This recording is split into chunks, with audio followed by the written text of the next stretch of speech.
have been working on this project, and we are very enthusiastic about this launching event. That is the theme of the day. We have representatives from international organizations, representatives from Turkey, representatives from around the world, and also we have very valuable private sector representatives from Turkey. And we will be talking about the private sector with human rights due diligence, because during the COVID-19 pandemic period, its importance has increased, and we have prepared a tool for this kind of due diligence and self-assessment. We are here to launch it today.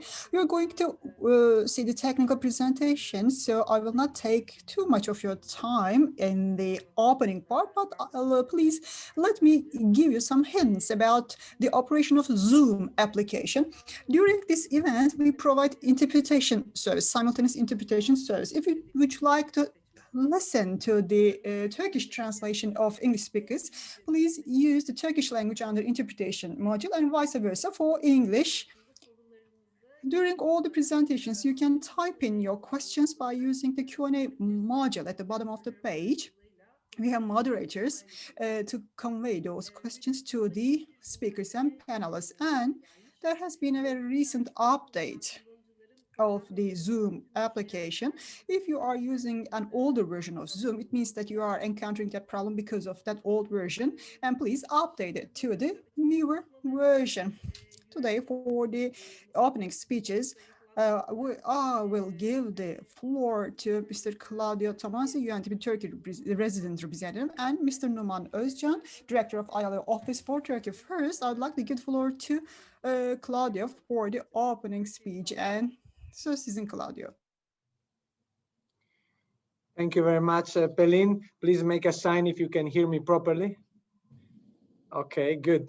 So, distinguished representative of the private sector and social partners, colleagues and friends from the UN family in Turkey and beyond, dear participants, ladies and gentlemen, everybody. Please maybe allow me to begin by thanking UNDP colleagues, ILO colleagues, the Global Compact and the Business for Goal platform for organizing this event, and for convening such an impressive group of stakeholders to discuss the human rights due diligence and responsible business in the context of COVID-19. This is very much an important issue. I would also like to thank our discussants in advance, Ms. Aishon Sain, Mr. Ozan Diren, Ms. Ebru Senel Erim, for their reflections on the need to make the business and human rights agenda a must for the private sector. And I would also like to thank to our keynote speaker, Mr. Sean Lees from the UNDP Bangkok Regional Hub, and Ms. Emily Sims from ILO headquarters for their analysis for the human rights due diligence on COVID-19. Dear friends, as we know, the COVID-19 pandemic is having a devastating impact on livelihoods and jobs. And it is estimated that around 100 million persons can be dragged into extreme poverty, and 200 million people can lose their jobs. Now, in spite of good examples of business acting responsibly during the pandemic by promoting and protecting labor rights and ensuring worker rights, for some businesses, the COVID-19 pandemic has intensified the tendency to disregard and deprioritize human rights standards. UNDP responds to these challenges through its network in the 170 countries and territories where we operate, and by leading the UN system on the socio-economic response to COVID-19. We have mobilized our effort to help building back better, which is an integrated COVID-19 response offer that goes beyond recovery and towards 2030 and 2030 agenda. This focuses mainly on 4 areas: the governance, the social protection, the green economy, and the digital disruption. Progress on each of these work streams will really rely heavily on a proactive role to be played by business actors. Currently, the investors and the company knows that business cannot ignore the vulnerabilities, the human rights violation caused by the COVID-19 and other business-related reasons, and leave this burden to the only governments and to the society.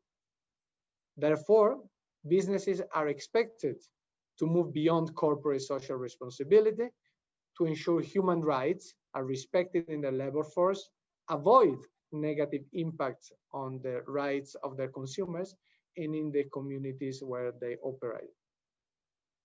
These messages, you know, and you heard, you've seen, have constantly been conveyed by the UN since the adoption of the Agenda 2030 that recognize the UN guiding principles on business and human rights as one of its means of implementation. This is important to be highlighted.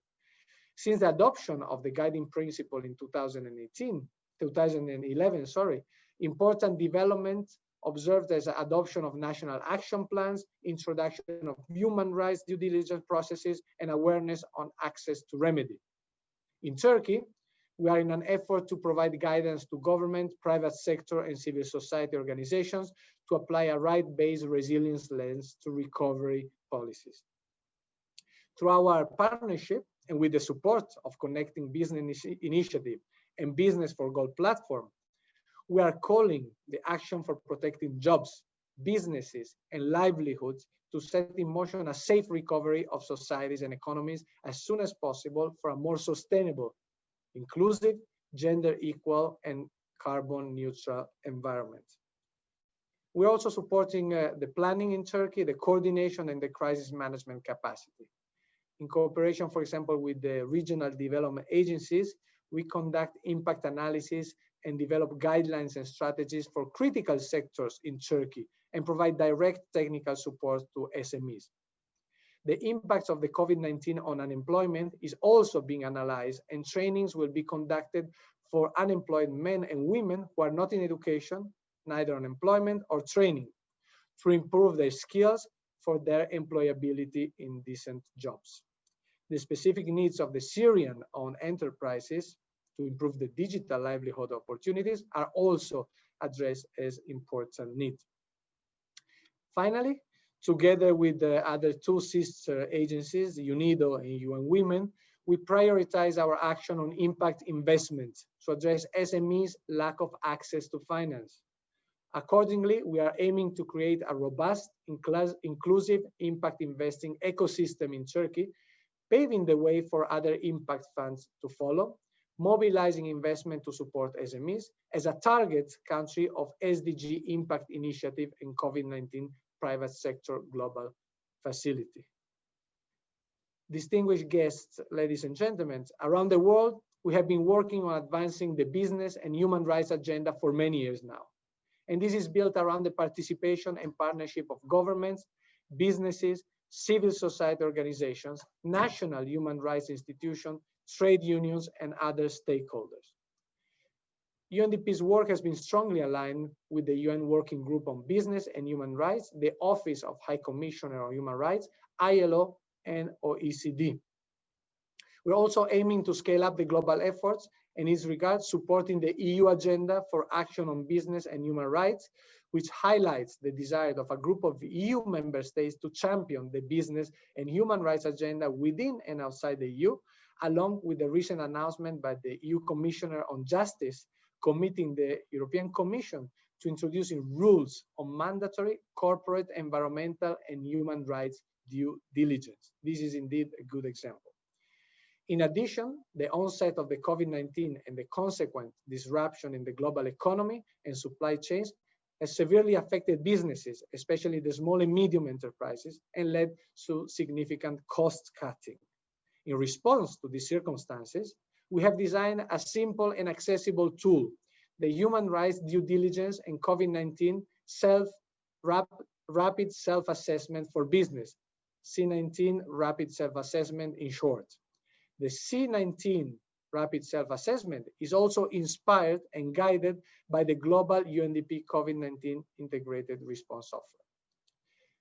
The Business for Gold platform, of which UNDP is one of the founding organizations, allowed establishing this strong partnership between the ILO, Office for Turkey, the UNDP Turkey, as well as Global Compact Turkey, who are all present today in this event, in adapting and disseminating processes of the localized version of this tool. The importance of respect for human and labor rights in businesses, operation, and management is all the more crucial during the COVID-19 period. Therefore, with this initiative of the Business for Gold platform, we are aiming to encourage private sector efforts in an inclusive way of working, to undertake this human rights due diligence and increase their sensibility for an appropriate work environment. 2030 Agenda emphasizes that the business sector is a key partner in achieving the SDGs. Notably, Goal 17 speaks of revitalizing global partnership for sustainable development, including public-private partnership. We are here ready and willing to support this partnership between government, private sector for SDG 17 to drive the business and human rights agenda forward together in the country and beyond. Let me conclude by thanking all of you for being here today with us, for your coordinated efforts in support of this critical initiative. I would like also to thank you for your attention and wish you all the best for this event and way beyond it. Thank you very much, and over to you. Çok teşekkürler Sayın Claudio Tomasi. Thank you very much, Mr. Claudio Tomasi. As you have put it, especially International Labour Organization is referenced many times in this instrument, which is a rapid self-assessment tool, and we had very close contact with ILO in this process. That is why now I would like to give the floor to Mr. Numan Özcan from ILO Turkey Director. Yes, the floor is yours. Thank you, Pedin, distinguished participants, my dear friend, distinguished representative of UNDP, Claudio Tomasi, distinguished representatives of Global Compact and Business for Goals platform with whom we're organizing this event jointly. Dear partners, good morning to you all. I would like to extend my best regards on behalf of ILO. ILO Turkey, UNDP Turkey, Global Compact Turkey, and Business for Goals platform have partnered in order to organize this online event. Welcome you all. Today, we'll be talking about companies in COVID-19 process, and the companies are able to do self-assessment as regards human rights due diligence, and we're here to launch this instrument. In fact, business and human rights, that link between the two cannot be always easily understood, and when you add one more factor to this, which is COVID-19, it is even more difficult to make the link. So bringing all three together, COVID-19, the business, the human rights, when you bring all of them together, everything becomes complicated. Let me start from that point. So let's start with human rights. Human rights, in fact, remind many people of the states, the governments. What could it be, for example, a government sometimes can restrict human rights, can put curfew, getting organized, can put people in jail, can torture, etc. So human rights, in fact, from our perspective, are mostly associated with these elements. And if some of these do not happen to us, we see that, okay, this is not related to us. If you are not a minority, if you are not one of the depressed, then you can see that, okay, human rights is not my issue. Or if you are a business, you can say that, okay, what is it to me? However, there's one type of human rights which is quite related to us. We're all employees, and our fundamental rights, in fact, are covered by human rights. We spend some of our lives working in a workplace or working somewhere. So we engage in some economic activity. First, we are human beings, and then we are employees, and we expect our fundamental rights should be respected. For example, we'd like to come together and make our voice heard because of our gender, religion, ethnic origin. We don't want to be discriminated. We don't want to be forced to work. We don't want the labor of our children be exploited. So all of them are recognized as human rights, and these are fundamental labor rights, and the Universal Declaration of Human Rights, in fact, clearly writes them all. For example, it prohibits slavery. Okay, you can say that okay, there is no slavery on the earth or on the earth in the world today.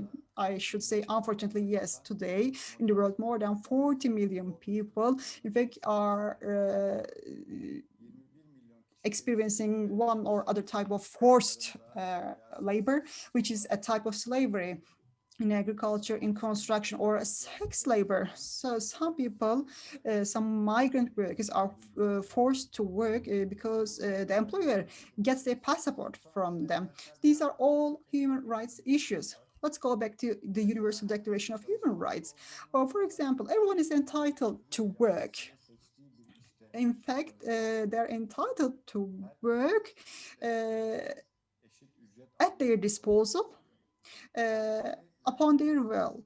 Everyone is entitled to equal pay for equal work, and everyone is entitled to decent work, a decent pay. People have the right to get organized in trade unions, and also we are entitled to rest, and there have to be limitations on working hours, and we are entitled to paid leave and holidays, and all of these are enshrined in the Universal Declaration of Human Rights. These are all in detail explained in the Universal Declaration, and these are also labor standards. And ILO defined 4 categories of these standards. One is related to benefiting from the right to organizing, non-discrimination, no forced labor, and no child labor. These are the 4 categories of standards that we have. So all ILO members, in fact, 187 countries, commit to preserve and safeguard the rights under these 4 categories. Even if a country has not adopted one of the related conventions, still they are subject to the inspection mechanisms of ILO, and they have to submit the relevant reports to ILO. And in fact, this is the main characteristics of the fundamental conventions of ILO. And in international law, maybe you're not used to hear this characteristic.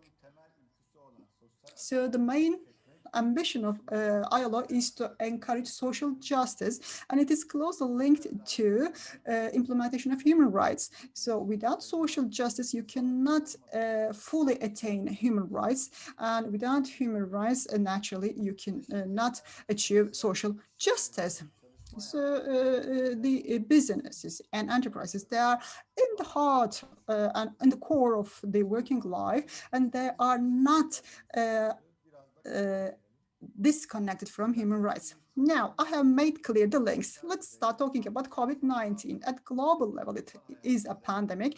It is affecting human health, the continuity of working life, but also the human rights and labor rights.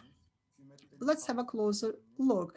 Let's look at the restrictions that are made by the governments in order to manage the pandemic, and they are problematic in terms of civil rights. In many countries, there have been lockdowns and curfews, mandatory masks, and many procedures have been introduced.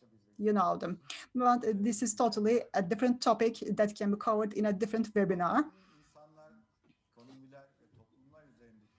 So on people, on economies, on societies, the pandemic impacts are being felt more and more. And now it's becoming more important to safeguard the labor rights. And international labor standards have an important role to play. What do they include? Occupation health and safety, telecommuting, flexible working hours, safeguarding the workers, social security, elimination of discrimination and violence, preserving their right to organize, and many others. In order to get rid of and recover from the crisis with a human-oriented approach, it is necessary to respect human rights and international rights and standards. This is critical. That is why UNDP, ILO, Global Compact, Turkey, and Business for Goals platform joined their forces and adopted a self-assessment tool so that we can guide the business for their self-assessment. In fact, many businesses that attach importance to human rights, you may be a manager in such a business, you may be an employee in such a business. Maybe you clearly see the link, but maybe you still don't know what to look at, what to check. And this instrument serves this very purpose. And this instrument makes frequent references to the labor standards and rights. So it has a very simple method. First, it says that, okay, regardless of the circumstances, the labor rights are indispensable. These rights have to be respected, effectively implemented, and any business trying to do this will be more advantageous at global level. The instrument underlines this fact. Secondly, regarding the working life, human rights should be a part of practical and daily functioning of businesses. And this instrument provides some simple and effective guidance about this. For example, let me use the same example of slavery. So slavery, or technically we call it forced work or unfree work. According to international norms and according to our legislation, this is prohibited. It's out of discussion. But it may be with total goodwill. The business may pay for the COVID-19 treatment costs, and then without consent or information of the employee, it is deducted from the wage, and then the person feels forced to work. And this is a violation of the Convention number 105 related to forced work. So the self-assessment guidance and the tool tries to shed some light on this and other similar issues.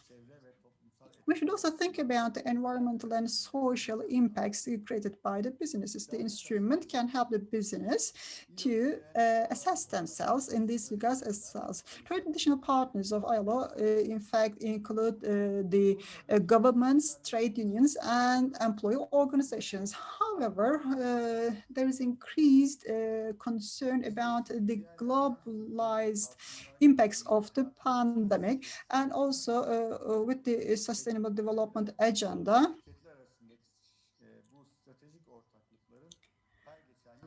The strategic partnerships between ILO and business is becoming more and more stronger, and we are encouraged more to work together with the business. And we recognize the positive and informative results that we get from these partnerships, and they provide us with effective results in terms of exercise and implementation of human rights. So we try to improve our private sector partners as well. Human rights related to labor,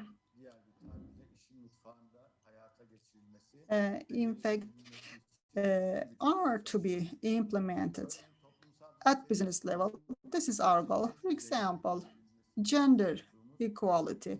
It needs to be improved at business level, and for this purpose, we created a model that is ILO model for improved gender equality. And for the last 1 year in Karsan company, we've been implementing this model. Our aim is to make sure of gender equality between male and female. Also, engagement of refugees in the labor market properly, elimination of child labor, occupational health and safety are the other topics under which we directly collaborate with the private sector. We publish policy documents, guidance, and we arrange training programs. We try to create healthier and safer working environments. We support their business and enterprises in this regard. And I would like to be short, not long, regarding the working life business. This tool has been developed with the partners already listed. We would like to further improve our partnership with the listed partners. Maybe we can engage more UN agencies in the partnership. We can design it in the framework of a program so that we can reach out more businesses and more companies. That may be our goal for future. Last but not least, I'd like to mention the name of UNDP. I would like to thank them for developing such a tool, such an instrument together with UNDP Turkey office. We've been running this effort, Global Compact Turkey and Business for Goals platform. In fact, also helped us to adopt it to the Turkish context. I would like to thank you all. In today's event, we're going to listen to very valuable panelists and discussants. I would like to thank you in advance. I hope this self-assessment tool will provide good guidance to all the businesses. I wish you a fruitful meeting. Thank you. Thank you very much, Numan Öztürk, at this very point. In fact, I would like to give the floor to the distinguished representatives of private sector. The next panel, in fact, will be an inspiration panel. We call it the panel inspiring panel. So with the first 20 businesses, we had a pilot study by means of Global Compact, and also we had some internal piloting for business for goal. And we would like to hear what happened from the businesses themselves. So I would like to put on screen Ms. Melda and the panels of the session. The floor is yours. Thank you very much, Pelin, Numan Öztürk, Claudio, Tomasi. Thank you very much for the messages that you provided. Okay, you provided messages, but you also gave a lecture to us. Maybe in future, we will benefit from the map, which will provide us with guidance. Okay, let me welcome you once again. Today, we're holding this panel in order to discuss what human rights mean in business and what kind of impact do human rights have in business and in the crisis period. Policies respecting human rights, how can they be implemented? Which elements can be missed? We're going to discuss this with leaders, people from the practice. Okay. We will have Mr. Ozan Diren, Mrs. Aysun Sayın, and Ms. Ebru Şener Erim. So I would like to start with Ms. Aysun Sayın. So you are from WPP, Chief People, Culture, and Sustainability Officer. So let's discuss about human rights-based policies. What do they mean for the business? International conventions, legal obligations. They all talk about decent work. What does it mean? And at the times of crisis, what should be our perspective? What shouldn't be missed? So let's start a discussion with you, and then we can handle the details with Ozan and Ebru. Thank you very much, Melda. So two important representatives and distinguished representatives from international organizations described the human rights. So we can skip this part, but we can talk about the responsibilities and obligations of the business in this regard. There are regulations in place for this. So we always see some soft documents for the business world. Each document, in fact, is being commented by the private sector representatives. It means that the private sector, in fact, is committing to implement these documents. So Sustainable Development Goals is an example. And Business for Goal and today's host is an example as well.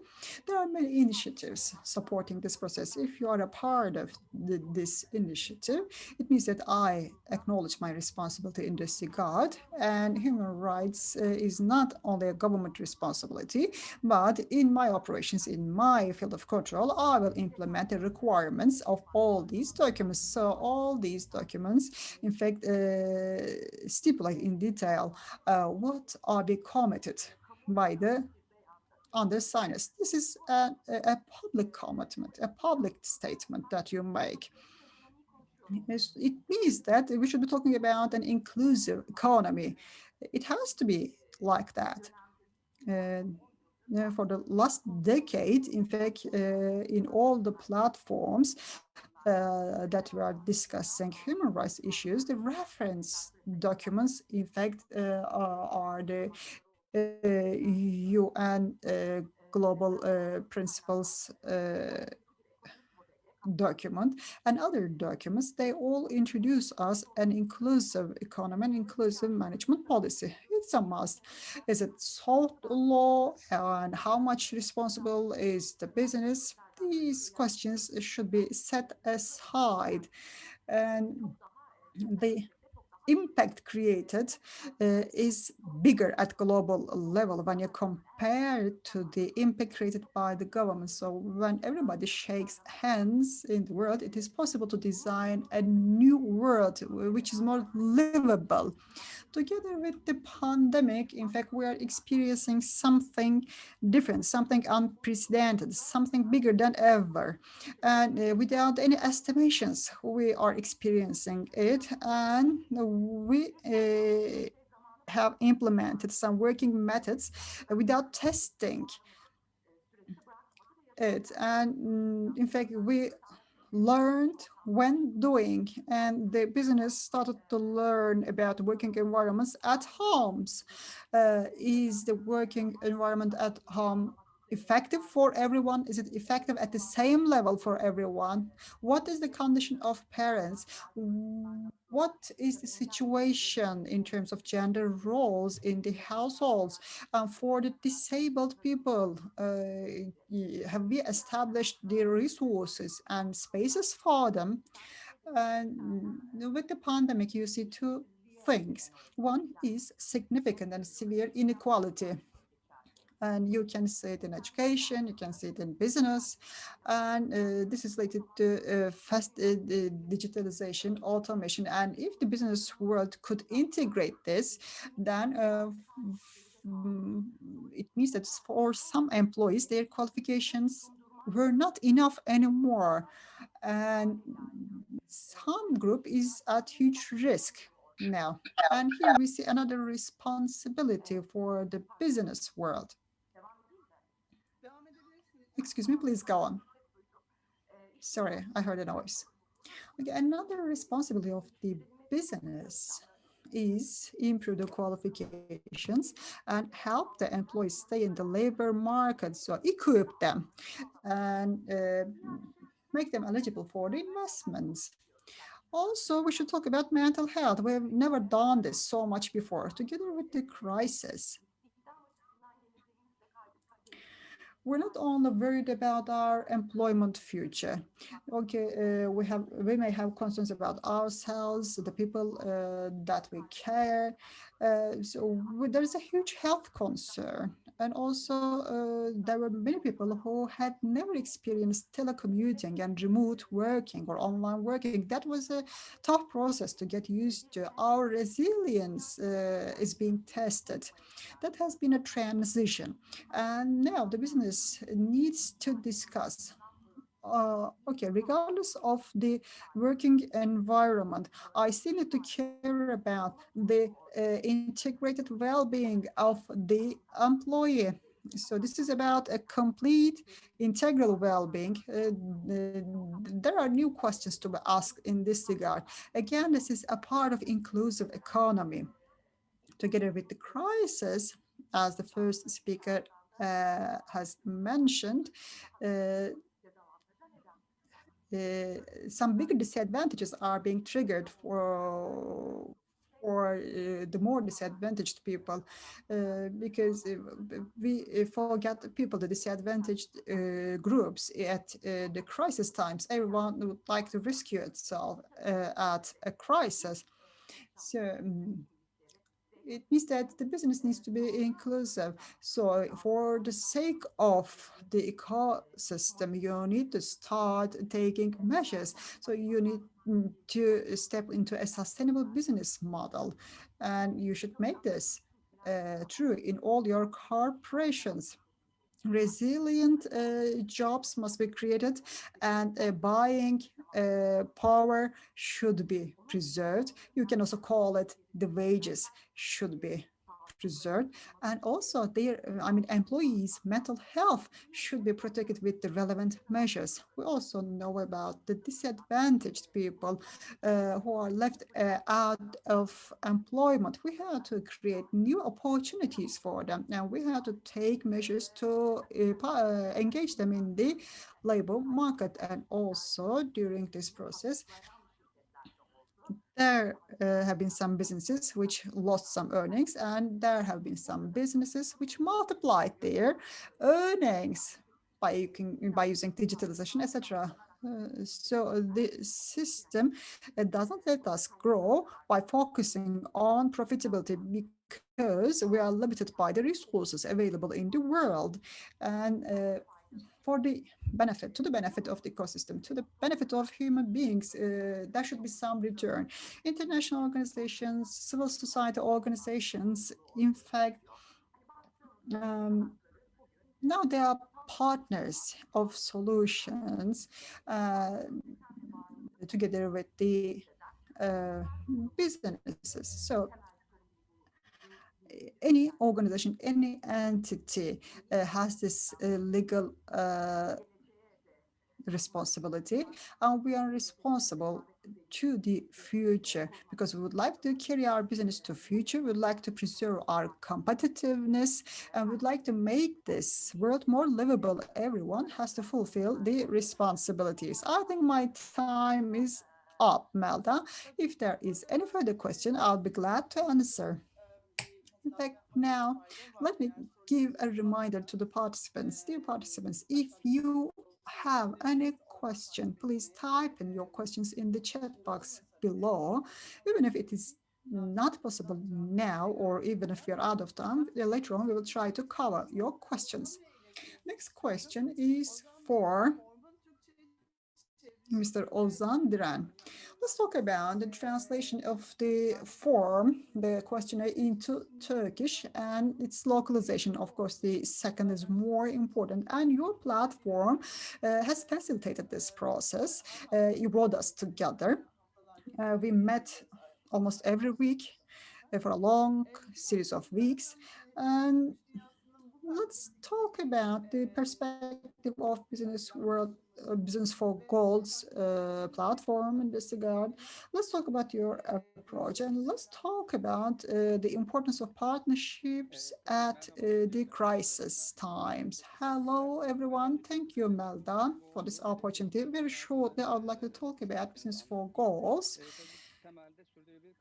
And basically, we are oriented towards sustainable development goals. It's a platform. So SDGs aim at leaving no one behind, aims at a happy life for all, and working together for a better world.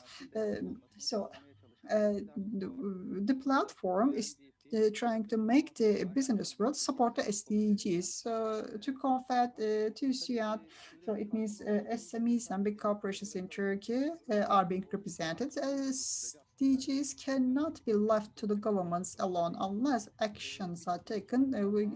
Many goals will not be attained. Many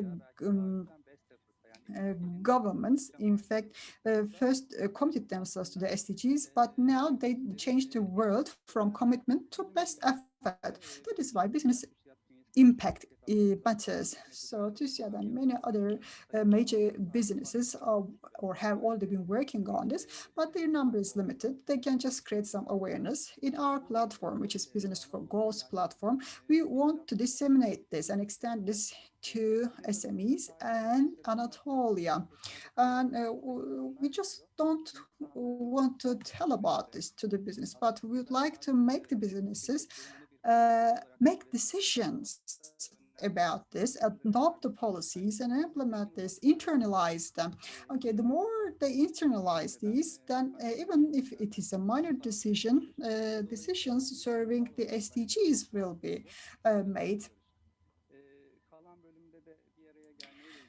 So in the remaining time, I will talk about partnership. You know, the 17th SDG, it is coming together and working together. So members of the Business for Goals platform, ILO, and Global Compact, they all work together under this goal. It's not just about coming together and using resources together. It is also about diversity. So the capital and labor, they are all around the table. It means that we have an angle of view of 360 degrees. And this is a platform where we can create solutions for the whole community. I think it was an important and significant partnership example. So all the people who put their efforts, they put more efforts than the management. We have to acknowledge this. And also a partnership is sincerity. So this is not about dominating and ruling, but this is about co-working. UN and Global Compact member businesses, their side is known. We are sure that these are the businesses who respect human rights. And since they are becoming examples now, that's an important attitude. This is not just self-assessment. They just go and disclose themselves to set examples in the community. Of course, during a crisis, it is difficult to do planning. It is difficult to act quickly in the same direction. So diversity matters a lot, and it gives an advantage when you want to bring together different actors and entities. So looking at the form is just like looking in a mirror.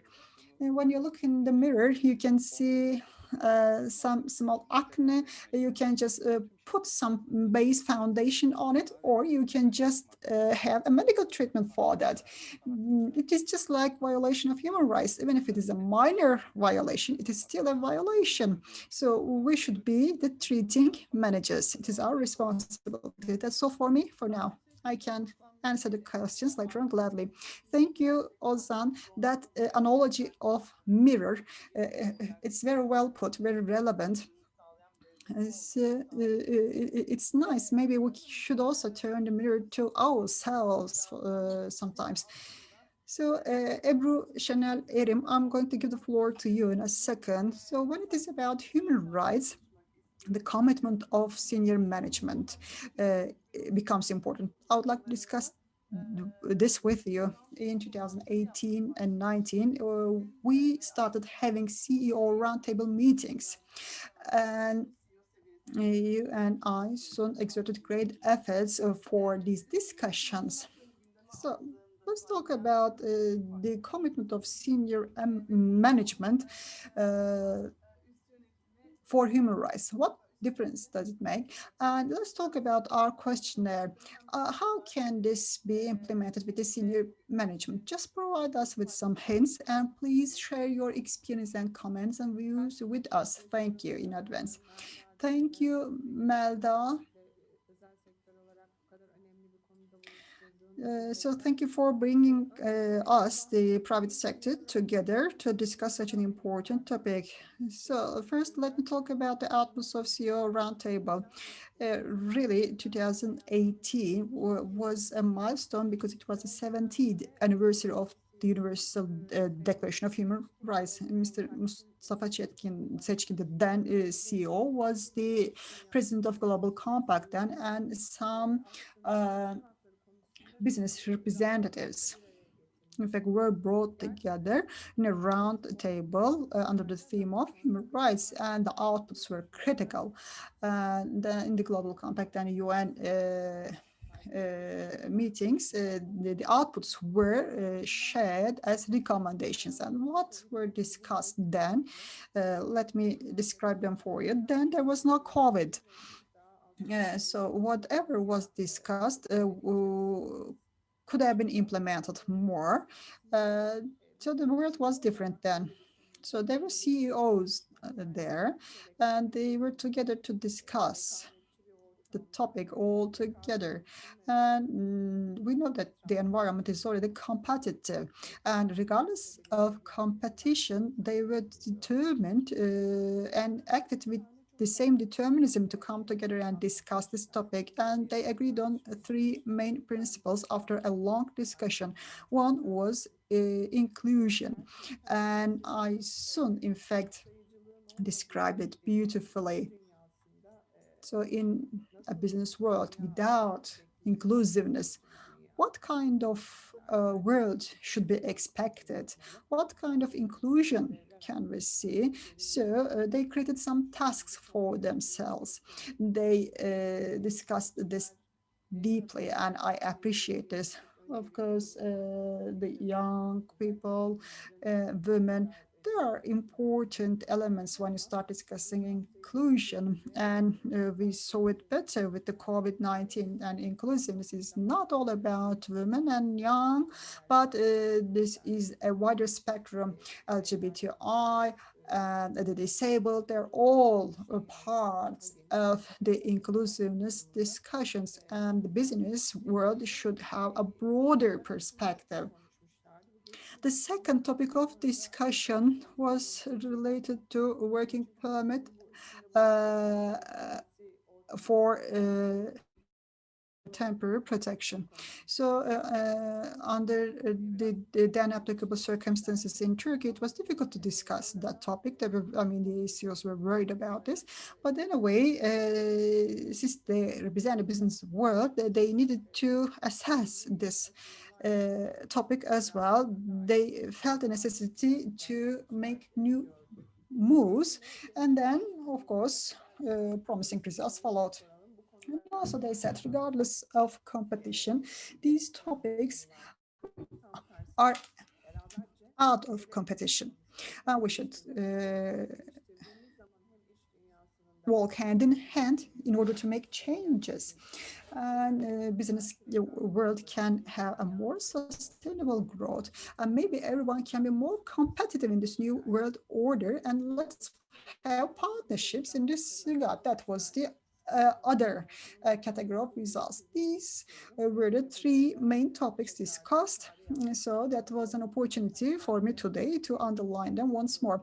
Let's make a call. Global Compact may be the optimal platform for this to come together and to have new partnerships.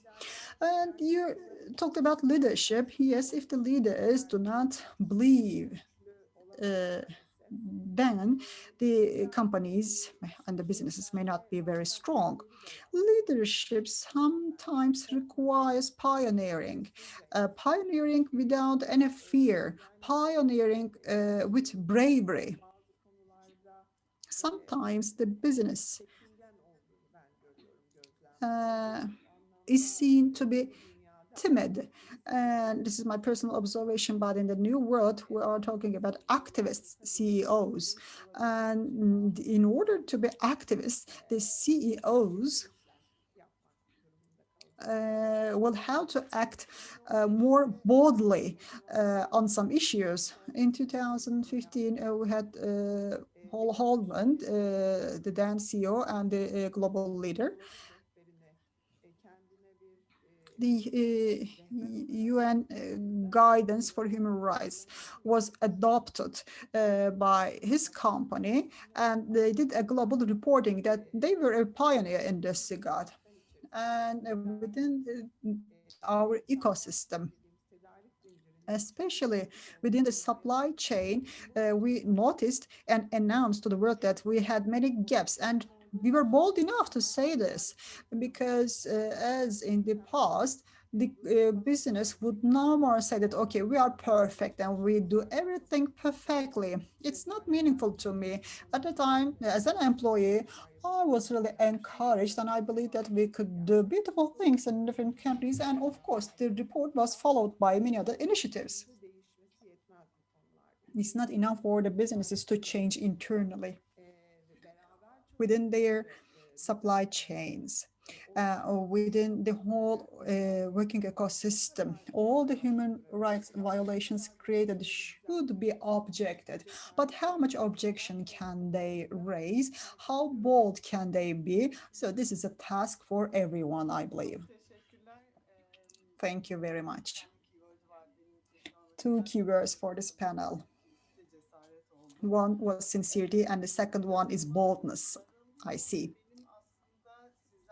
We are running out of time, and there's something that I would like to learn from you, another important topic of discussion. In fact, especially Ozan and Aysun, you are from the piloting companies. So let's talk about the form, the questionnaire itself. Let's talk about your experience. And when you leave here, okay, would you please tell me the following? Because we also have business representatives here. What should be the first step to be taken when you leave this event? Would you please share this with us? I think you will have 2 minutes each to speak. Shall I start? Yes, please. I'm sure that there are many business representatives who are listening to us today, and they said, okay, we're already doing a lot of things in this regard. Our main business is not improvement of human rights, is not having intellectual discussions about how to improve human rights. So this is not our business. But let's talk about the tool, the instrument itself. Two international organizations developed it, and then the UN Global Principles Platform and Business for Goals Platform reviewed it. And when the practitioners receive it, what will they understand? How will they interpret it? Do everyone understand the same thing as we mean it? And so everything is verified. I mean, when you look at the instrument, you will see that, okay, let's make a self-assessment in the business. At least you can see your position as a business. And in this questionnaire, you will see some points which are easy to miss. We always look at our employee profile and we create tools accordingly, but sometimes, let's say usually, you skip and miss things. In order to cover and identify the needs, there may always be some misses for you. So the questions are very consistent here in the tool. So what you do and what you skip doing, all of these are shown to you with this tool. Thank you very much. And Ozan, let's hear your answer.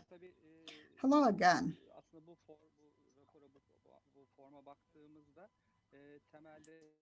When I look at the questionnaire, I see that this is not an SME specific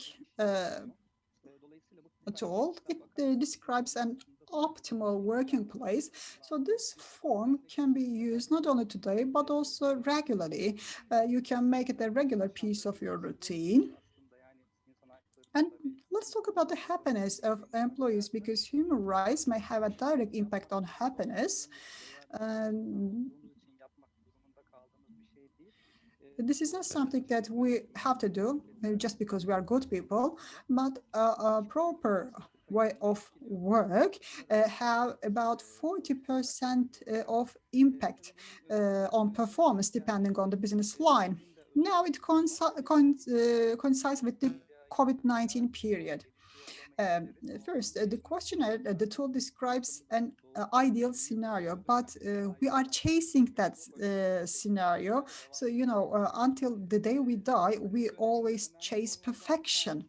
That is the ultimate goal. And during the crisis, okay, Wait, well, the name speaks for itself. It is a crisis. Sometimes we have to make emotional decisions.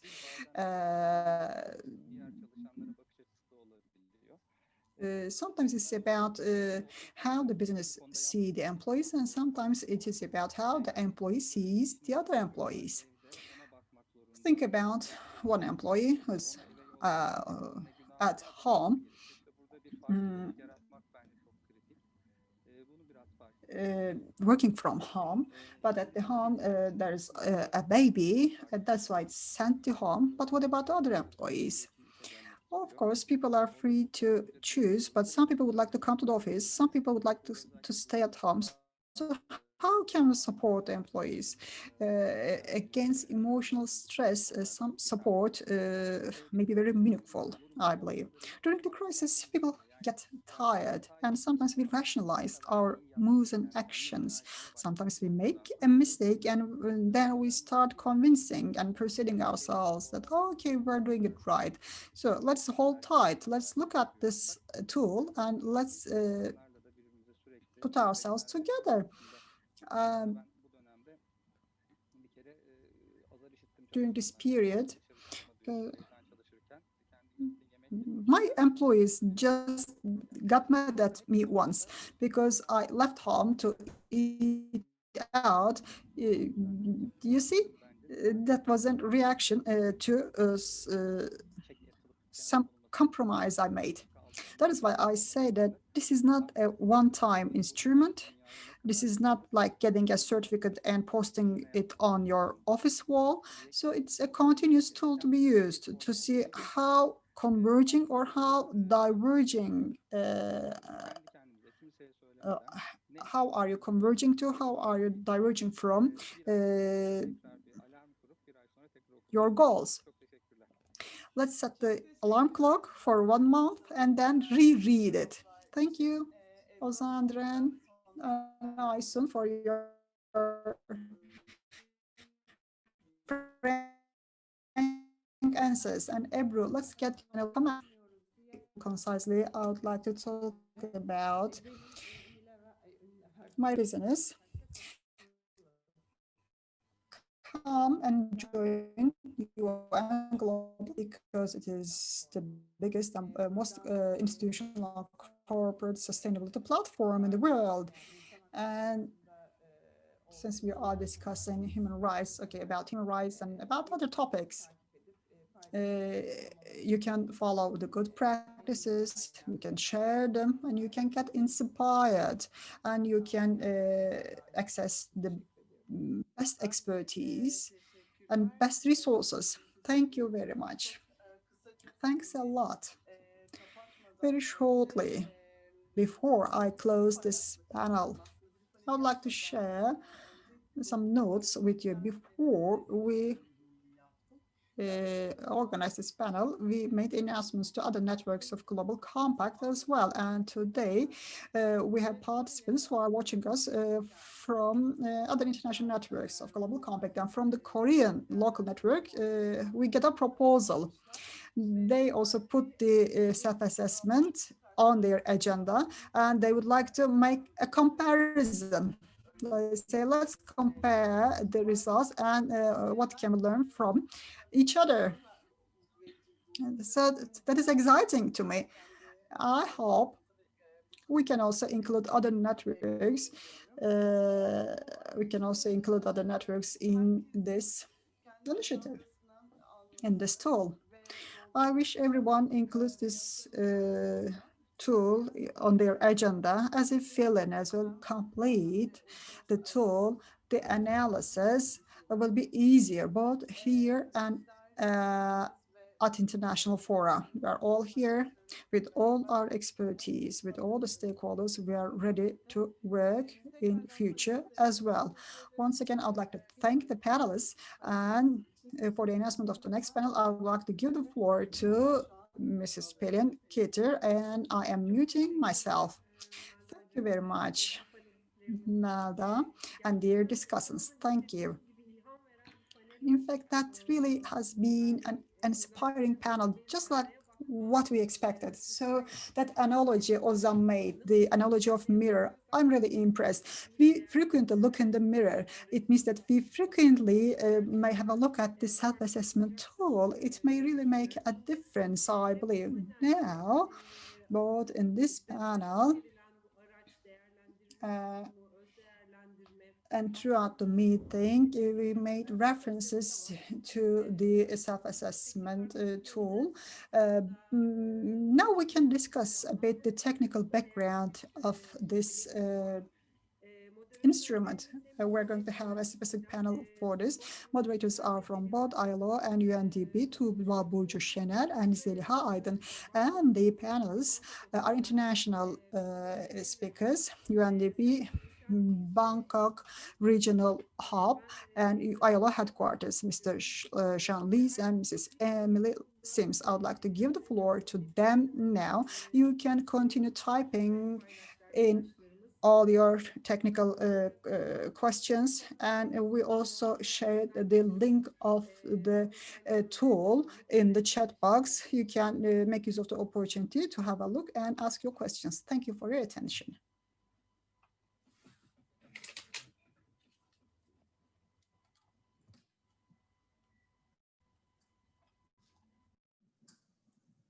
Çok teşekkürler Zeliha'cığım. Thank you very much. Zeliha, are you there? Hello. I got some connection issue, but now I'm fine. Okay, thank you. I am Zeliha Aydın from UNDP. I'd like to thank you in advance for your participation. So UNDP management and ILO management have been supporting the business and human rights, and I would like to thank them for the relevant speeches. And leaders from business, I would like to thank you for inspiring work as well. And there are many common points on which we can work together. It is very pleasing to see this. I hope in future we will have joint work with the social partners, with the business world, and with the international organizations. The moderation will be done by me and Burcu from ILO. But before I give the floor to the panelists, I would like to briefly talk about the background of this joint work. Since morning, we've been talking about a self-assessment tool, and if you like, I would like to show it to you. Word dokümanı olaraktan. I'll show you a Word document. I think you are able to see my screen. Başa almak gerekirse. Let's scroll up. Giriş bölümü yer alıyor. It starts with a short introduction, and it is followed by company details, and also there is the disclosure statement.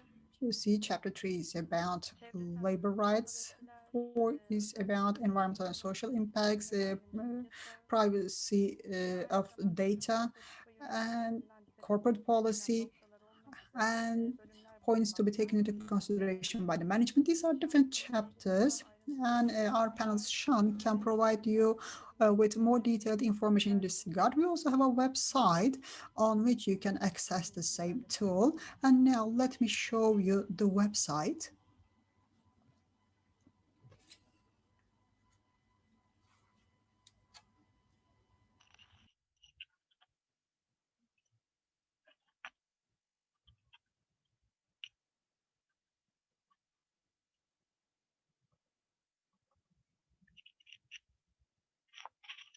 Tamam, şu an şeyi bulamıyorum da tekrardan ekran paylaşma şeyini.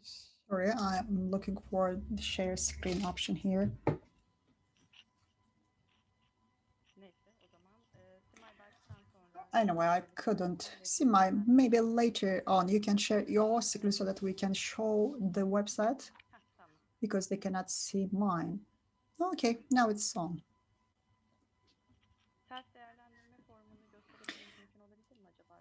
Let's show the self-assessment tool. Dilerseniz buradan da erişebiliyorsunuz. You can also use this online version and access the self-assessment tool. So there is the Word document format, or you can use the web format, and you can just get online and fill in the form. Thank you, Simay, for helping.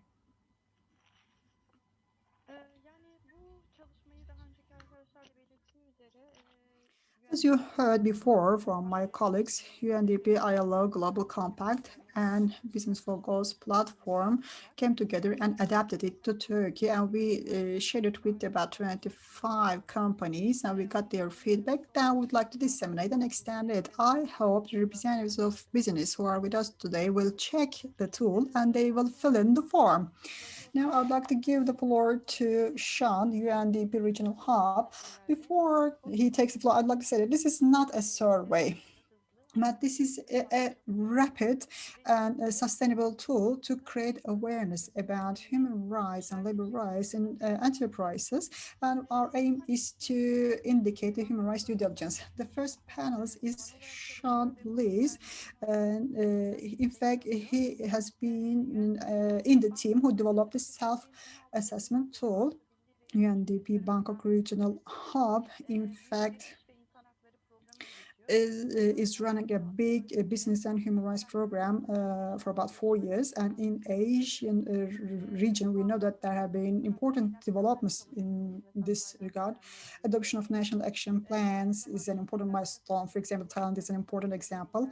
And also improved access to justice is an important topic that they have been promoting. And also the due diligence of human rights is another topic they work. So what is the human rights due diligence? We always talk about it. What is this? What kind of due diligence is this for the businesses? And would you please share your views with us about HRDD? Thank you in advance. Yes, thank you very much, Zaliha and everyone today. It's a real honor to be addressing the community there in Turkey. And I really appreciate the putting businesses first, hearing from our piloting companies, from Ms. Sayan, from Mr. Diran, about their views on the COVID-19 rapid self-assessment. As one of the early authors, in fact, the lead author of this tool, it has indeed been, it's just such an inspiration, a joy really to see it take off and to have its own a life of its own, to see partners like ILO and others join in the effort in getting the questions and or suggested actions on the table of companies who are grappling with how to respond to COVID-19. I also very much appreciate Ms. Sayan's comment that the tool helps as a one-stop, sort of a one-stop tool. It makes everything visible in one place. And also Mr. Didan's comment that this is a tool that paints an ideal scenario, but that's one that we can move towards. It doesn't demand that we do this today, and indeed it is not a survey.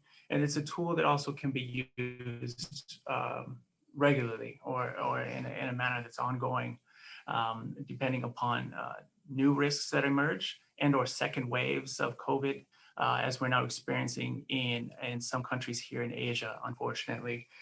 These are also comments, incidentally, that my father has also made about the tool, who runs a number of restaurants back in the United States. He found the same value in these same tools. So it can really reach a lot of different industries, restaurant industries, household appliances, and agricultural industry, etc. Of course, our tool is informed by many standards provided by the International Labor Organization, but also from inputs from UNICEF and others, and we're grateful for those partners.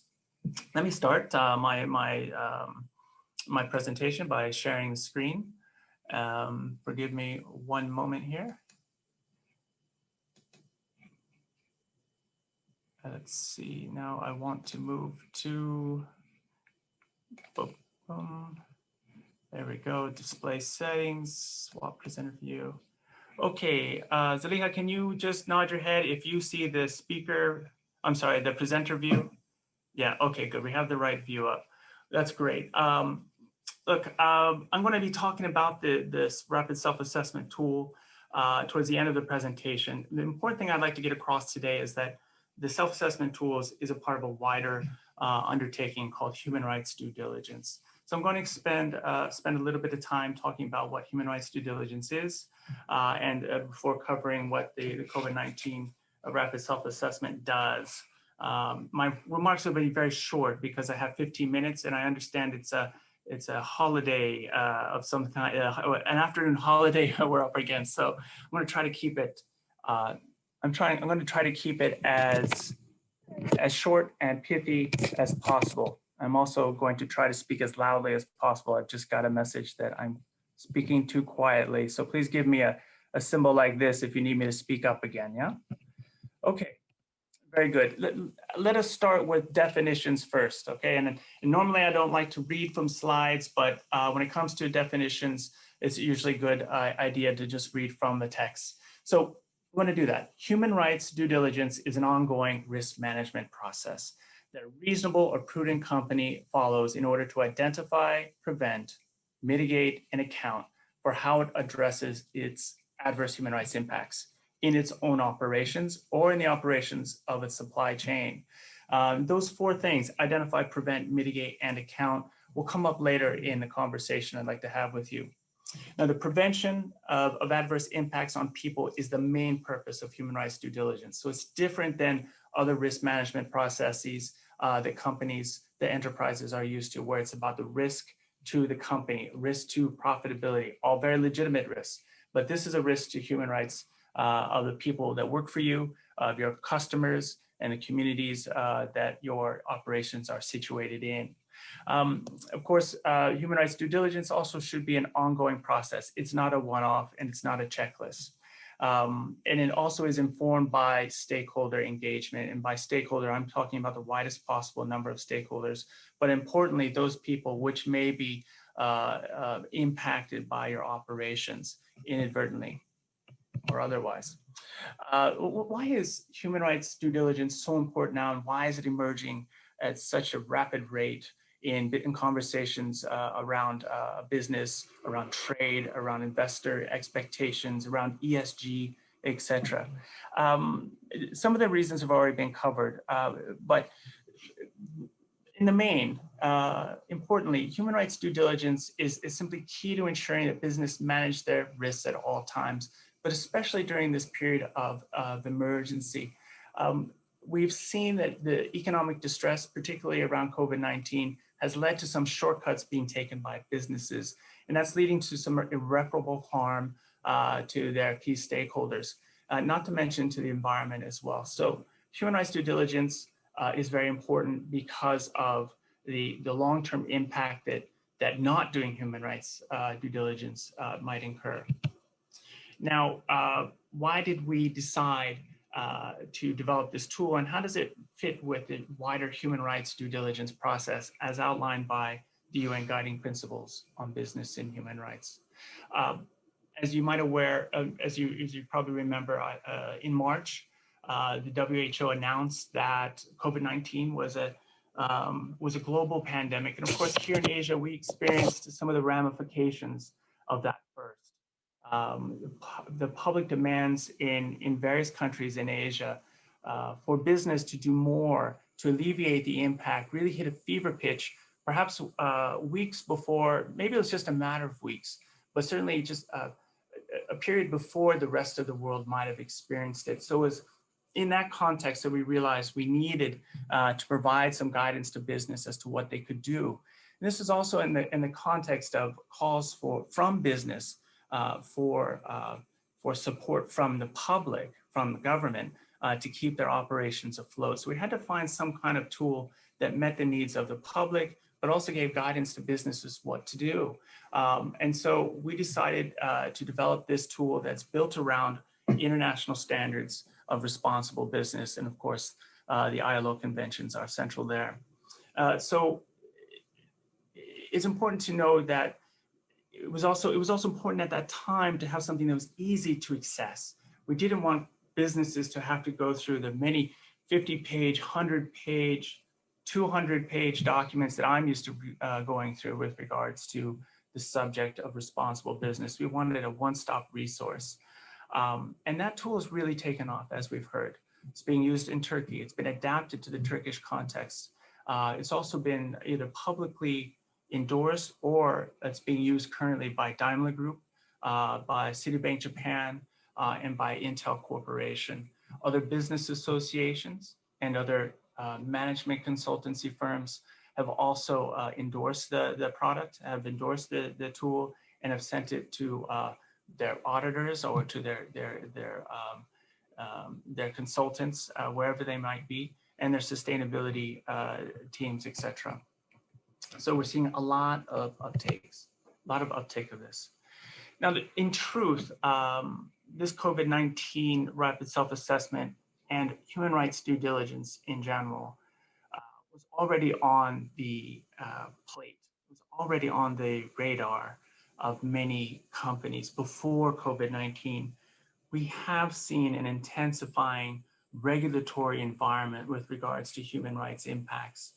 And I have here on this slide just 11 of the different pieces of guidance from government and or legislation to show how the governments are really ratcheting up in response to the market, in response to consumers, in response to a voting constituency for businesses to tighten up their operations and to rid their supply chains of human rights abuses. I have down at the bottom here highlighted a reference to the proposed mandatory human rights due diligence regulations or legislation that's being tabled at the European Union. Someone's already made mention of that. I won't go into it in any detail. That's really going to have an impact on suppliers to EU brands, to EU companies, whether they be in Turkey or Asia. And this is one reason why, another reason why human rights due diligence is so important now.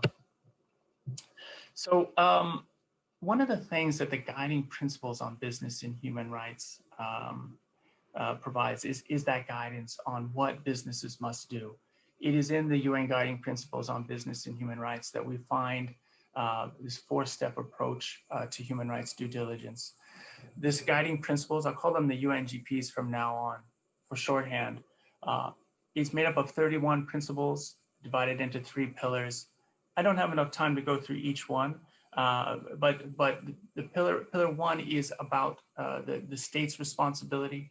Pillar 2 is really about business, and pillar 3 is a mixed responsibility with regards to conducting responsible business. Pillar 2 under principle 11 says that businesses must avoid infringing on the human rights of others and should address adverse human rights impacts with which they are involved. So that's our starting point. It says the important things here, it's the human rights of others in their operations, but also with regards to their supply chains. It's also a matter of addressing the impacts when they find them in human rights reviews, human rights due diligence reviews, and could be in a rapid self-assessment as well. Let me move on. Great. Now, a business can demonstrate respect for human rights by adapting policies and processes that assist in preventing and addressing human rights abuses in its operations and value chains. So really, how does a business show respect for human rights? Adopt policies, adopt processes. The 3 things that UN guiding principles under pillar 2 ask us to do are 1, a human rights commitment. Every company should have a big commitment to the environment and to human rights, to responsible business. And they need to have that signed off at the highest levels, and it needs to be made public. Also, it's helpful to have the company be accountable, have the company be accountable for those commitments. 2, companies should conduct human rights due diligence. I'm going to talk about that in more detail in a moment. And then 3, provide access to remedy for those people that have suffered from human rights impacts in, again, as I said before, in the process of conducting human rights due diligence. Moving along. Great. Now, as outlined in UN guiding principles, there's 4 steps. I mentioned these earlier. The first step is to identify and assess. The second, integrate and act. The third, to track and verify performance. And the fourth, to communicate how those impacts are addressed. Because of the shortness of time, I'm only going to focus on identifying and assessing the human rights impacts. In fact, I'm not really going to focus on it. I'm just going to suggest that it is within this chart you see in front of you that human rights due diligence is framed in the UN Guiding Principles. And it is under this corner here to the far left. Do I have a laser pointer? I did earlier. Oh, there, maybe you can see it, maybe you can't. But it's under this step here, identify, that we're going to find a good placement, find the placement of the responsible rapid self-assessment.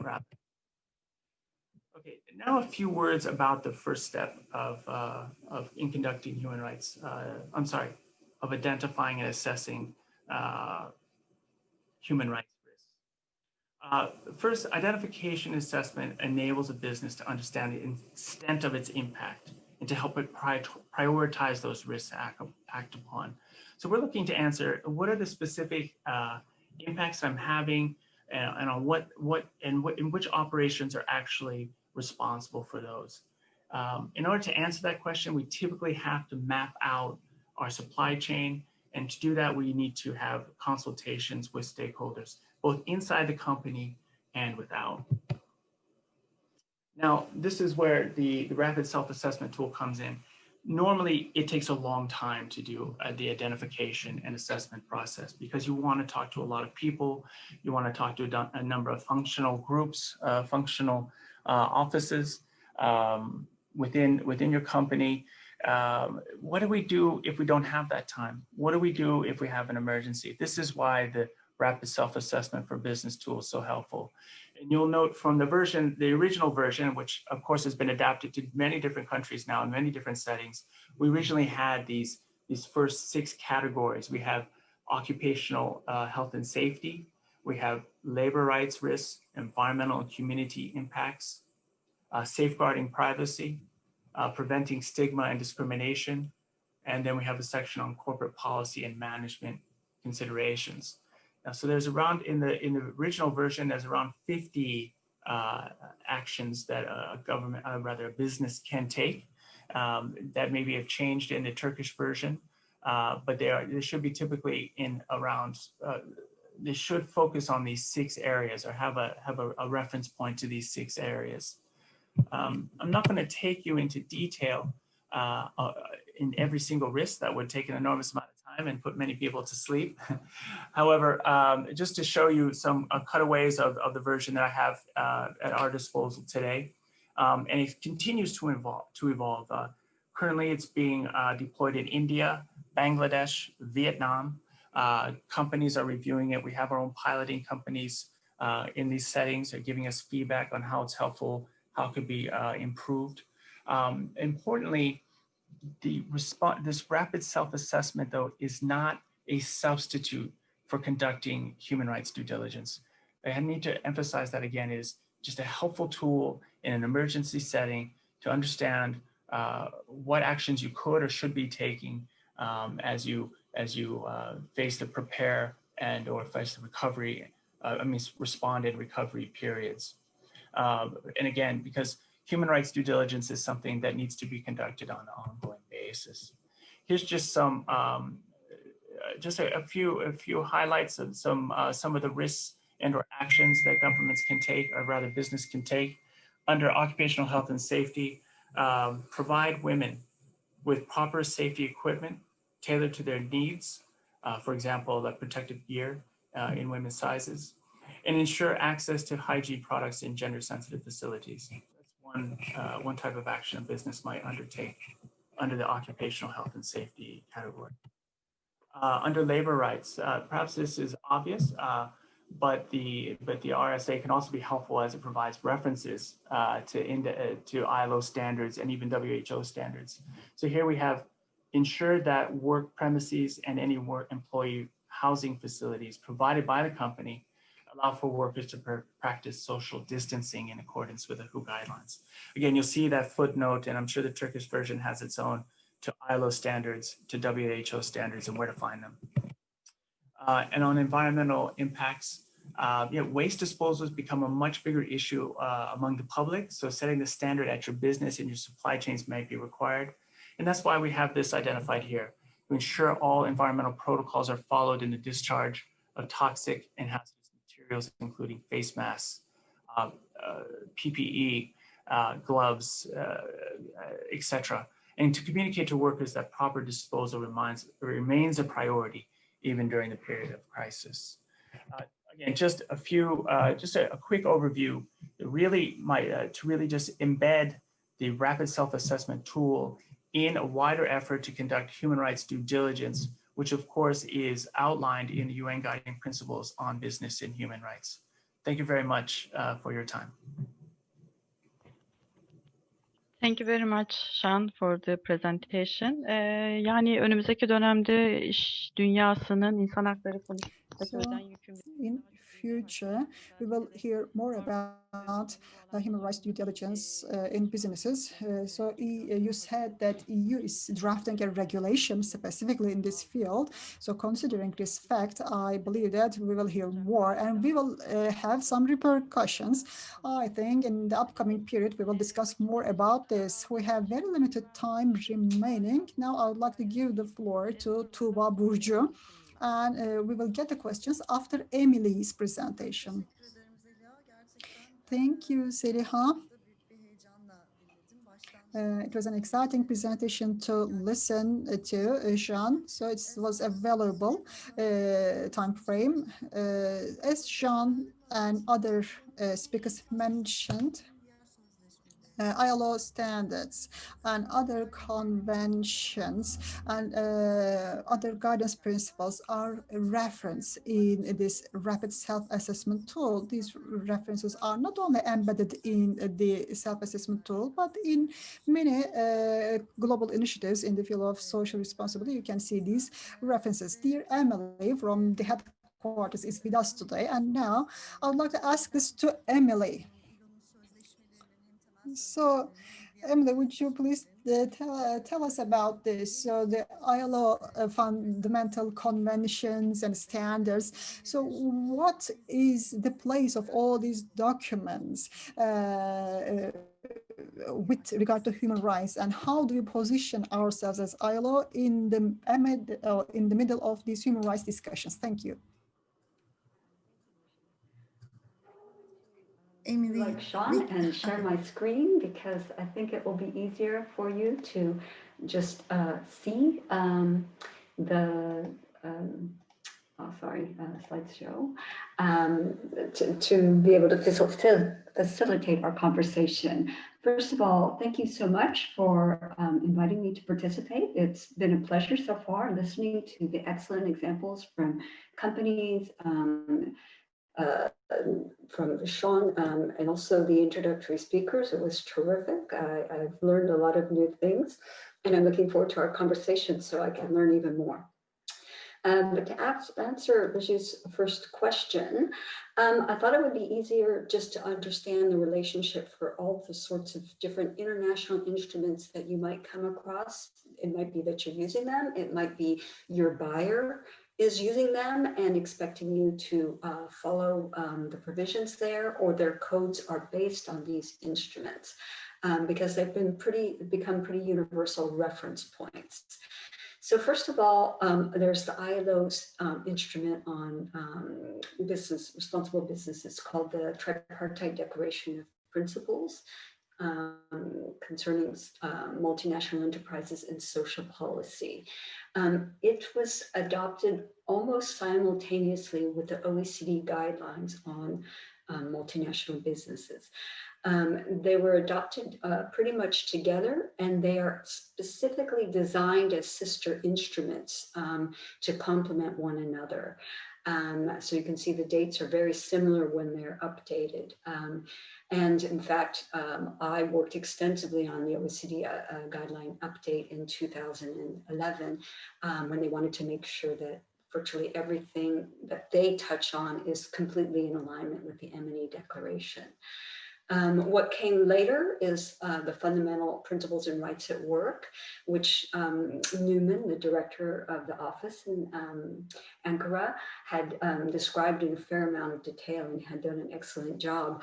They are very much what you'll bump into anywhere with any instrument, and not just instruments. The World Bank uses them, the IFC uses them, various regional development banks use them.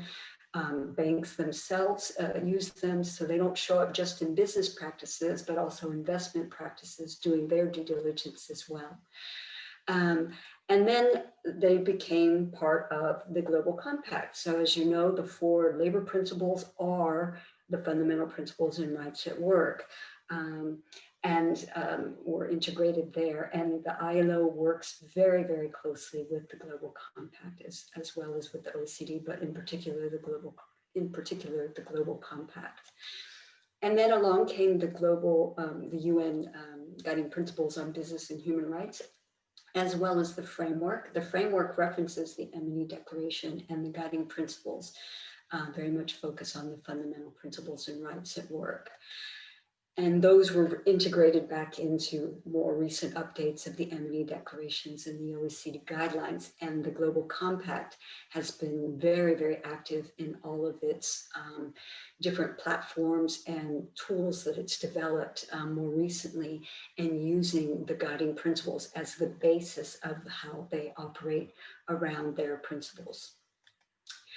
And then, of course, there's the Sustainable Development Goals, which also have been reintegrated into all these instruments, and they themselves in SDG 8 integrate labor standards as a basis for what the short title of this is Inclusive Economic Growth and Decent Work. And the labor standards serve as the key basis for them. And then there's, you may be familiar with a whole bunch of private initiatives, either industry initiatives or multi-stakeholder initiatives or specific sector initiatives. And they, again, are all using international labor standards. So the ILO, in everything you see on this slide, including these initiatives, we've been involved in helping them develop and articulate more clearly all of their principles that they set out, and perhaps their language that they're using, that is all based on international labor standards. And for instance, I am an independent expert on the Responsible Jewelry Council, for instance, or the Forestry Service Council. I help them update their standards to incorporate labor. We work very extensively with the Ethical Trading Initiative. And the reason we do all that is because what we're all trying to do is change the business culture and to close the gap between a business being competitive and a business being responsible, so that it becomes the same thing. And the only way you can really do that is to have a shared culture and a shared understanding and a shared commitment that becomes all of your local cluster that you're operating in, all of your national system that you're operating, and all of your global supply chain practices that you're operating in. Once there is a really strong coherence, then companies don't have to choose. Should I be competitive or should I be responsible?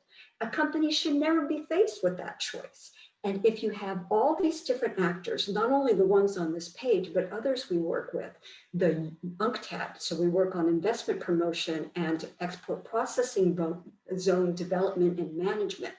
Again, because so many key actors are in there, and having them all on the same page is really important. We also work with UNIDO on industrial development policies and how you can integrate labor standards and labor principles into those, again, to close that gap. Working with UNDP has been a fantastic partnership, just as another example.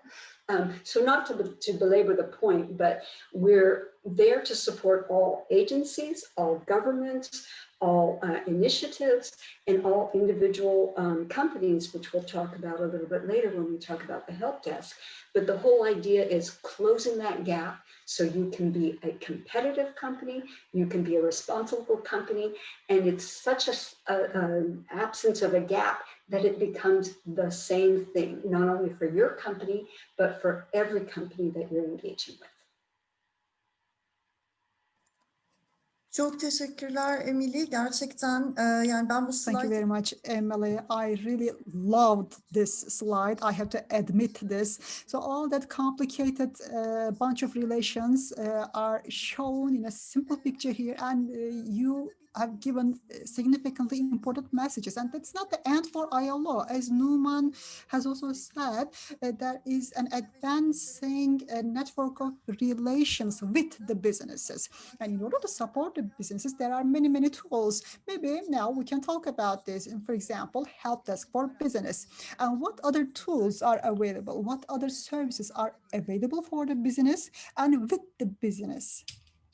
Sure. So here I'm actually going to go to the help desk itself so that you can see it. This is the website. The help desk is composed of two parts. There's this website that has, as you can see, it's very complete. The idea is to have all of what the ILO has to offer businesses in one place that's clear, accessible to people who don't know anything about the ILO and don't really want to get into an agency's issues. They just want to know what they need to know as a person running a business. So you have here is like your cheat sheet where you have tools and resources, and they're organized by topic. If you're looking for codes of practice, for instance, we have a code of practice on HIV/AIDS in the workplace. We have a code of practice on privacy issues concerning workers, as just a couple of the many, many different codes of practice and other guidance documents. We have a whole section on question and answers that companies have asked the help desk, while preserving the confidentiality, because this is a free and confidential service. If you ask the help desk a question, you and I will be having a dialogue that's just between us in terms of anyone knowing who you are or the really detailed elements of your question. But what we do is we create public goods so that other companies can learn from the basic issues you're dealing with. So stripping away anything that would identify the company, we make that same answer available to any company. And so you'll find listed by topic questions and answers. And we did this actually at the request of companies that said they would like to know what other companies are dealing with or struggling with. Maybe we didn't think of something before, and it would be very educational for us to know just what companies are asking. So this was actually something that was added at the request of companies. Here you'll see things like, what does the ILO have to offer in training? We actually have a course going on right now, so unfortunately it's too late for you if you were interested, but perhaps next year on international labor standards and due diligence. And we have about 100 participants in that course this year. And then last but not least, here are business networks that can give companies a lot of support. Because just the way the Global Compact as a sort of general broad framework that's company to company learning. These business networks focus on, for instance, there's one on child labor, the child labor platform that's done jointly with UN Global Compact. There's also one on skills development. There's one on integrating people with disabilities into the workplace most effectively. And this is where companies get to share their experiences. This is a free and confidential service as well. So you'll see contact information and you can write to the ILO. You can write in Turkish and I will send it to the Ankara office to translate and send back to me. And they can also translate that answer back into Turkish for you. This is the way the Japanese and Chinese mirror web pages work. So I have a lot of questions in Japanese. Unfortunately, I'm not learning any Japanese in the process, but that's okay. So you can see that there's a lot of things that are on offer, and I would encourage you to just explore on the help desk website and see what you can learn. Additionally, the ILO offers other support to companies. So There's what's called the company union dialogue. You might have seen it on the right-hand side. It's promoted on the help desk, but it's not part of the help desk. It's very specific. This is for companies and unions that have come to a point where their communication is broken down, and they need someone to help facilitate dialogue between them so that they can rebuild their relationship and get back on a positive footing. The idea is not to solve a particular issue. We're not judges, we're not arbitrators, but what we're doing is helping the two sides to engage in conversation to be able to come up to their own solution to that problem, but also build a healthy relationship to avoid problems in the future. We also provide teaching to business schools, direct teaching. So for instance, I teach at Bocconi Business School in Milan, and IMD in Lausanne in Switzerland, and a couple of other business schools throughout the year. But we also do training of trainers for faculty who are required to teach about responsible business or due diligence. We train them so that they can then integrate those principles into their curriculum.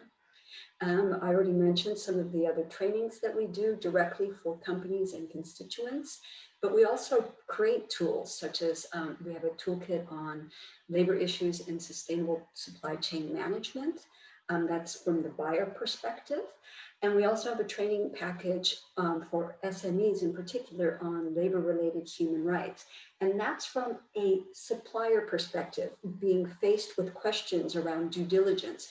Tell me about your child labor monitoring system. Tell me what you're doing on reducing hours of work.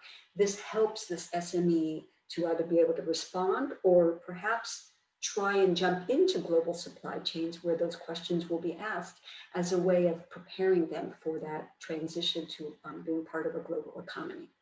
I'll stop there. Rashid? Çok teşekkürler gerçekten. Thank you very much. I have one last question for you. It is more related to COVID-19, and they say that the COVID-19 has significantly increased the human rights violations. In fact, this is a fact, and there are more worries and concerns about this. As ILO, in struggling with the pandemic and in the face of human rights violations, what do we do? What kind of measures do we take? And any guidance, can it be used as a tool in this regard? Thank you. We have on the help desk, you will see a page that's just devoted to COVID-19 and anything that the ILO has produced that's specific to companies. During COVID-19, we have been a policy guidance and tool production machine. All of the different departments, such as OSH, you'll find, I think, a dozen different tools produced from our Department on Safety and Health. You'll see tools from our gender department, from our department dealing with people with disabilities. I did a policy brief on restructuring in time of COVID, how to restructure responsibly. We have a whole bunch of tools, probably more than you have time to look at, but they're all listed here and organized by topics so that you can find them easily. So I would encourage you to look at them. But just to give you a few examples that might be particularly relevant for you, there's one on restructuring that I mentioned and disability inclusion. And these both have accompanying webinars, videos that you might want to take a look at. And again, we have tools specifically, for instance, for small and medium enterprises. And here's an example of prevention and mitigation, as well as various broader webinars. This was one I did with UN Women. So you'll see me again teaching them about gender considerations they should be very conscious of in addressing and shaping their COVID-19 policies. I just wanted to, I can give you some company examples, but all of the ones I'm giving you are negotiated ones, and I want to explain why. We have our own particular provision in our updated M&E declaration. That's the ILO's instrument I mentioned at the first slide. And we emphasize that for the area of workers' rights, where the workers are right there, they can talk to you, they can share their experiences, their knowledge, they can work with you, as Ozan had mentioned very eloquently, creating partnerships. We have a slightly different definition of due diligence. For us, due diligence should take account of the central role of freedom of association and collective bargaining, as well as industrial relations and social dialogue as an ongoing process. So with that preface, here are examples of good practice, but these are all ones that either started at the enterprise and became sectoral and sometimes national policies. So it's an example of how companies have inspired whole sectors, and the government has been so impressed they have adopted them. Or it's gone the other way. The government has brought together companies and trade unions and said, look, we need to figure out some solution to this particular problem, and let's have a tripartite negotiation or a bipartite negotiation between a sectoral trade union and a sectoral employers organizations. But here are some examples of good practice. So for instance, safety and health measures. In Austria food retailing, they have adopted very specific sanitary measures, and they have a committee for updating it on an ongoing basis as the science changes, which is really important for you to bear in mind with your occupational safety and health measures. An example from the Belgian National Labor Council. So this is a bipartite council that's facilitated by the government, but the decisions are made between the employers and workers on enhanced personal protective equipment, especially for workers now working remotely that still may need ergonomic equipment and so forth. And here's an example for protocols for safe reopening. Sorry, I didn't put the name. This is from the US meat production sector. Sorry, the US, I forgot them. And so here's another example around the topic of wages, different examples from South Africa. The whole sector, the unions and the producers got together and they guaranteed 6 weeks at full wages for all the textile workers despite the shutdown. And they found ways to cover that cost. And then the government was so impressed, they extended it for a further period, and they funded the wage guarantees during that period. Another example from Singapore, this is a tripartite agreement between the government, the employers and workers at the national level that applies to all sectors about wage adjustments, because they cannot afford during periods of shutdown to keep paying the full wages. So how they adjust the wages downward with tripartite agreement, but also the conditions under which it must go back up to the pre-existing levels to protect workers and give them the confidence that the wages are only, the wage adjustments downward are only temporary. There's an example from France and Germany about government wage subsidies. So this is an example where the government is stepping in and filling the gap when the companies have reduced the wages significantly. They step in and they top them back up to 100%, but with the provisions of either work sharing schemes so people don't lose their jobs, or work/training schemes so that people who are on reduced employment as far as the company is concerned, they're getting that top up from the government, but also they're getting training. So when the economy kicks back in, they will be in even stronger positions than they were before COVID-19. There's other examples of skills development programs. For instance, the whole sector in Denmark has negotiated the hospitality sector has negotiated a scheme where instead of people losing their jobs temporarily, or what's called a furlough, the government pays the wages of those furloughed workers, and the employers themselves pay to have them go to the training. So they cover the cost of the training. Sorry, I can't see. So here are flexible work measures. So for instance, the whole financial sector in Denmark, they have a collective agreement. On the one hand, it allows all the workers to work at home, but on the other hand, it allows the employers to call on them occasionally, not excessively, but to do overtime as needed at no additional cost to the employer. Here's an example of Italy in the banking sector.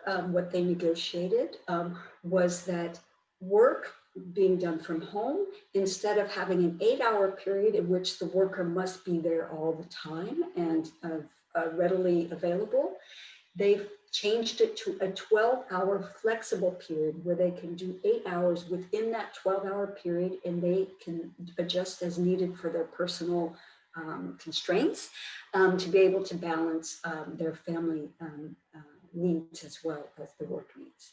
Here's an example on hours banking in the Hungarian food retail sector. What they've done is they've said, okay, if you need to take time off, either part of a day or you need a whole week, whatever, because you're coping with family needs or you're coping with psychological needs. Someone had rightly pointed out that this is a very stressful time for workers. So they also need maybe time just because it's too much that they're coping with. So what they've done is created a bank. Normally it's workers putting hours in and then withdrawing as they need.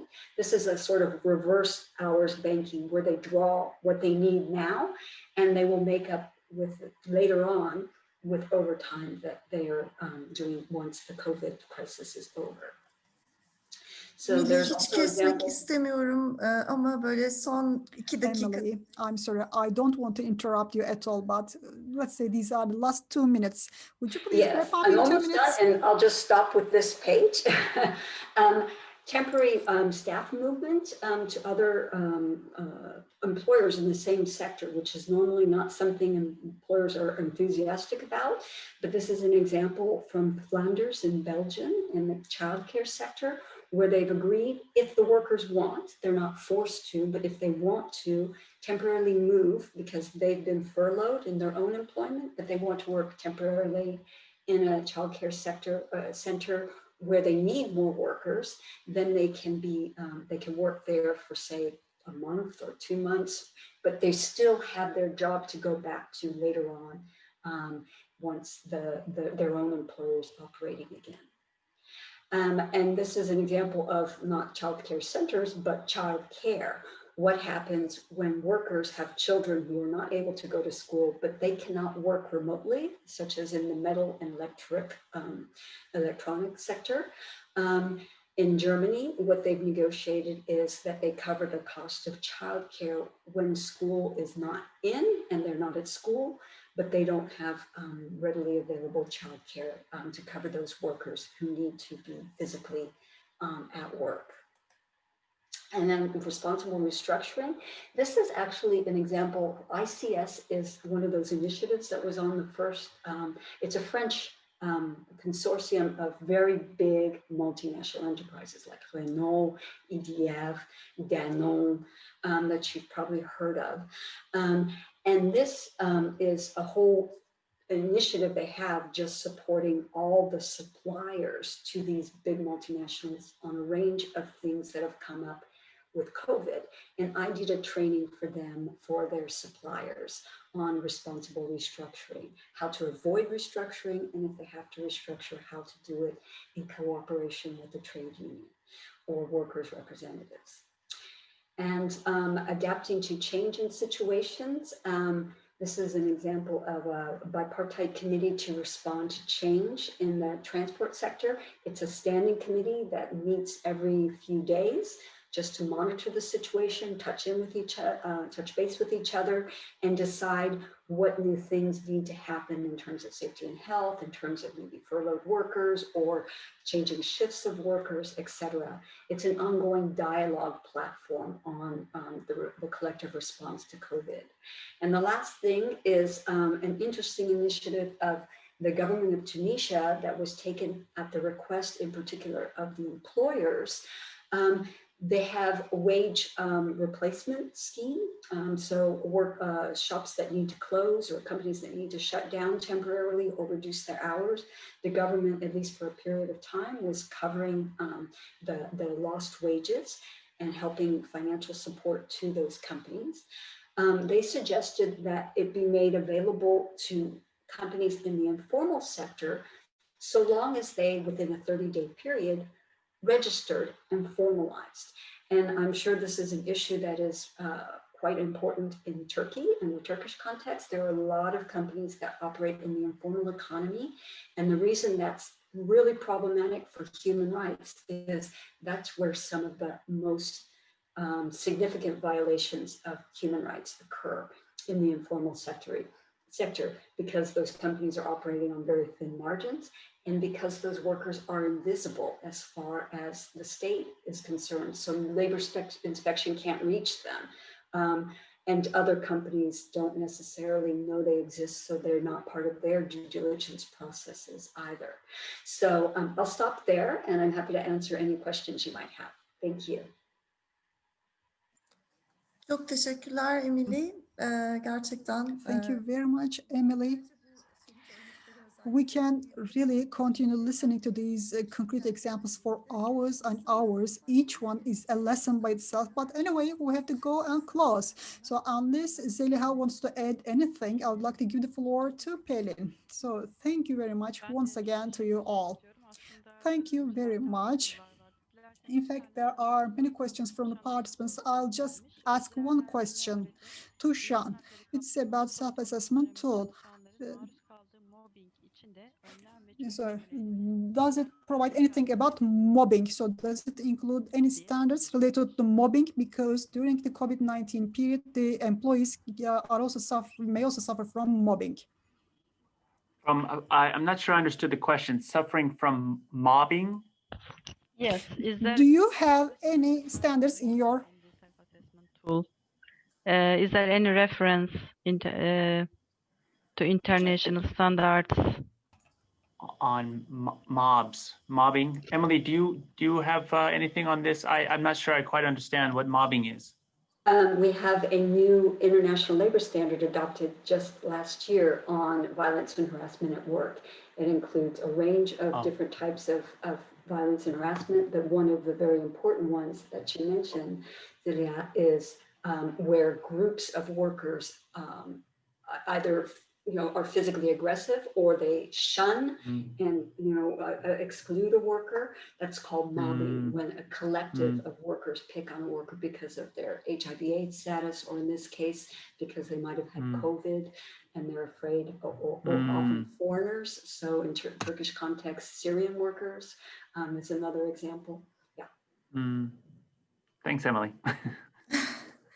Aslında belki ben buna bir şey ekleyebilirim. Maybe I can add something to this. In our rapid self-assessment tool, in item 3.8, you see a direct reference to ILO Convention number 190. So it is about providing a proper working environment. I think that is the answer to the question, item 3.8. One more question for Emily. In the post-COVID period, we are questioning more the work-life balance. About this, can you share some practical tools with the private sector, especially to contribute to gender equality? Well, actually, it's a great question, because we have a project with UN Women, and one of the products coming out of that project is a guide on gender women's empowerment in enterprises, and it has a whole section on work-life balance, which obviously is very important not only to women and empowering women in the workplace, but also men. And it has an extensive discussion about the impact for both women and men, and it has a lot of company examples as well as more general guidance. So I would be happy to make that available. It's in English, sorry, English and Japanese, because the countries are the US, Canada, so it's English and French, and Japan. So English, French, and Japanese, but maybe the Turkish, the Ankara office could make a summary available in Turkish. And one more question, Emily. Help Desk'in özellikle kadının insan It's hakları about help desk regarding women and human rights. Do you support the companies, and can you share good practices with us if you have such kind of support? On what particular topic? Sorry, I missed the very beginning. Human rights of women. Well, that's what the whole Women's Empowerment Project is all about. It's from the point of view of very big multinationals and what they can do to try and influence practices. But we have lots of gender-specific tools that are also focused on smaller enterprises. So I'm sure our colleagues in the Ankara office would be happy to share that with you at UNDP. And the Global Compact more generally. Some of those tools have been developed with the Global Compact, so they would already know about them, but we'd be happy to share them again. Çok teşekkür ediyoruz hem Şan'a Thank hem you very much. Thank you, Sean. Thank you, Emily. Thank you, Burcu. So I'd like to make it short, and I'd like to give the floor to Pelin. I'd like to thank all the panelists of this session and dear discussants. Thank you very much for your inputs. Yes, Pelin. Thank you, Seliha. I'd like to thank you for all the international good practices. I would like to thank for the opportunity of remembering all these good practices. That was a good opportunity that we had with this panel. Of course, we have good practices in Turkey, and maybe we can improve them further. And we took our notes. In fact, we provided written answers to many questions because we had time limitations, and we could answer some questions verbally. But the message is that let's not leave it here. This is a self-assessment tool. It can be a beginning. And for the human rights and the business world, we need more active roles. We need to act with sincere and bold leaders. We have to keep this always on the agenda. ILO conventions and UNDP works should be shared with and disclosed to the business. These are my personal notes from today's event. I would like to thank you all for your kind attention. I would like to thank you for spending these couple of hours with us. Some people had to leave, but let's turn on all our cameras, all the panelists, so that we can say goodbye. And now we can close the session. If you have any questions, you can easily reach us. And our webinar recording will be available on our Business for Goals platform and on the website of our stakeholders. It will be uploaded soon. You can reach us for your questions at any moment. Thank you very much. Thank you all. Have a nice day. Have a nice holiday. Happy National Day. Thank you. Bye-bye. Happy National Day. Thank you, Emily. Bye-bye. Enjoy your National Day. Thank you. Bye-bye.